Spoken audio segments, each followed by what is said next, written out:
நம்ம இன்னைக்கு ரெஸ்டாரண்ட் ஸ்டைலில் சாம்பார் சாதம் எப்படி செய்கிறதுன்னு பார்க்க போகிறோம். நம்ம வீட்டில் செய்கிற சாம்பார் சாதத்துக்கும் ரெஸ்டாரண்ட்டில் சாப்பிட்ற சாம்பார் சாதத்துக்கும் நிறைய டிஃப்ரென்ஸ் இருக்கும். அது வந்து நல்ல ஒரு ரிச் டேஸ்ட்டில் இருக்கும். ஸோ வீடியோ ஸ்கிப் பண்ணாமல் பாருங்கள். நீங்களும் வீட்டில் அப்படியே ஹோட்டல் ஸ்டைலில் சாம்பார் சாதம் பண்ண முடியும். இது செய்கிறதும் ரொம்ப ரொம்ப ஈஸி. தொட்டுக்கிறதுக்கு வந்து நீங்கள் அப்பளம், அதுக்கப்புறம் ஏதாவது ஒரு பொரியல், உருளைக்கிழங்கு வறுவல்லாம் கூட வச்சு சாப்பிடலாம். ரொம்பவே சூப்பராக இருக்கும். வீடியோக்குள்ளே போகிறதுக்கு முன்னாடி நம்ம சேனல் இந்தியன் ரெசிபீஸ் தமிழை சப்ஸ்கிரைப் பண்ணிக்கோங்க. கூடவே இருக்க பெல் சிம்பலையும் கிளிக் பண்ணிக்கோங்க. ஹாய் ஃப்ரெண்ட்ஸ், என் பேர் Abhi. Welcome to Indian recipes Tamil.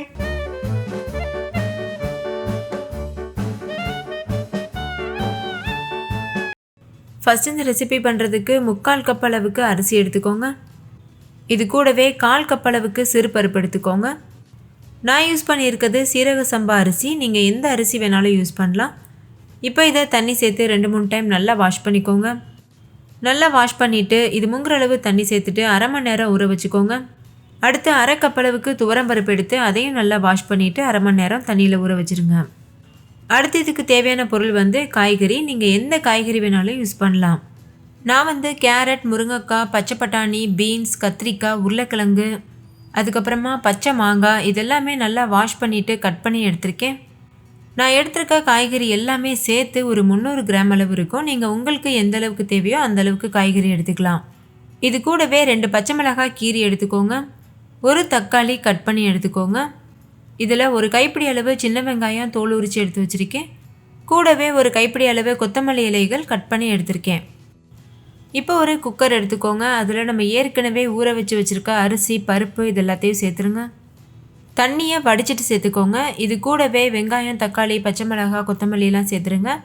இது கூடவே நம்ம கட் பண்ணி வச்சுருக்க காய்கறிகளையும் சேர்த்துருங்க. நீங்கள் உங்களுக்கு விருப்பமான எந்த காய்கறி வேணாலும் சேர்க்கலாம். முடிஞ்சளவு கொஞ்சம் பெரிய பெரிய பீசஸாக கட் பண்ணிவிட்டு சேர்த்துக்கோங்க. இப்போ இதில் ஒரு 2 டேபிள் ஸ்பூன் சாம்பார் பவுடர் சேர்த்துக்கோங்க. நான் ஏற்கனவே சாம்பார் தூள் வீட்டிலையே எப்படி செய்கிறதுன்னு வீடியோ அப்லோட் பண்ணியிருக்கேன். அதோட லிங்க் டிஸ்கிரிப்ஷனில் இருக்குது, வேணும்னா செக் பண்ணி பாருங்கள். உங்ககிட்ட சாம்பார் தூள் இல்லைன்னா நீங்கள் 1 டீஸ்பூன் மிளகாத்தூள், 2 டீஸ்பூன் மல்லித்தூள் கூட சேர்த்துக்கலாம்.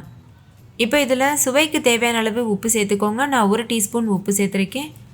கூடவே 1/4 டீஸ்பூன் மஞ்சள் தூள், 1/4 டீஸ்பூன் காஷ்மீரி மிளகாத்தூளும் சேர்த்துட்டு இது கூடவே 5 கப் அளவு தண்ணி சேர்த்துக்கோங்க.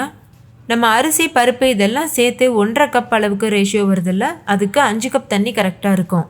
இப்போ விசில் வச்சுட்டு ஹை ஃப்ளேமில் வச்சு ஒரு 4 விசில் வச்சு எடுத்துக்கோங்க. ப்ரெஷர் தானாக ரிலீஸ் ஆனதுக்கப்புறமா ஓப்பன் பண்ணி பாருங்கள். காய்கறி, அரிசி எல்லாம் நல்லா வெந்துட்டு நல்ல ஒரு சாம்பார் சாதம் மணக்க ரெடி ஆயிருக்கு. இப்போ இது ஒரு டைம் நல்லா மிக்ஸ் பண்ணிக்கோங்க. அடுத்து இதில் நம்ம புளி கரைசல் சேர்க்கணும். ஒரு அரை நெல்லிக்காய் சைஸ் அளவு புளி எடுத்து தண்ணியில் 1/2 மணி நேரம் ஊற வச்சுட்டு அதை நல்லா கரைச்சி வடிகட்டி எடுத்து இதில் சேர்த்துக்கோங்க. சேர்த்துட்டு நல்லா மிக்ஸ் பண்ணிடுங்க. இப்போ ஸ்டவ் ஆன் பண்ணிவிட்டு ஒரு 2 நிமிஷத்துக்கு இதை அப்படியே கொதிக்க விடுங்க. இடையிடையில இது போல் கலந்துகிட்டே இருங்க, இல்லைன்னா அடிப்பிடிக்கிறதுக்கு வாய்ப்பு இருக்குது. அடுத்து இதை நம்ம தாளித்து கொட்டுறதுக்கு 1 டேபிள் ஸ்பூன் நெய் சூடுபடுத்திக்கோங்க. நெய்யில் தாளிக்கும் போது நல்ல மணமாக இருக்கும். நெய் சூடானதுக்கப்புறம் 1 டீஸ்பூன் கடுகு சேர்த்துருங்க. கடுகு நல்லா பொரிஞ்சதுக்கப்புறமா ஒரு 1/4 டீஸ்பூன் உளுத்தம்பருப்பு சேர்த்துக்கோங்க. கூடவே 1 டீஸ்பூன் சீரகமும் சேர்த்துட்டு சீரகம் நல்லா பொரியட்டும்.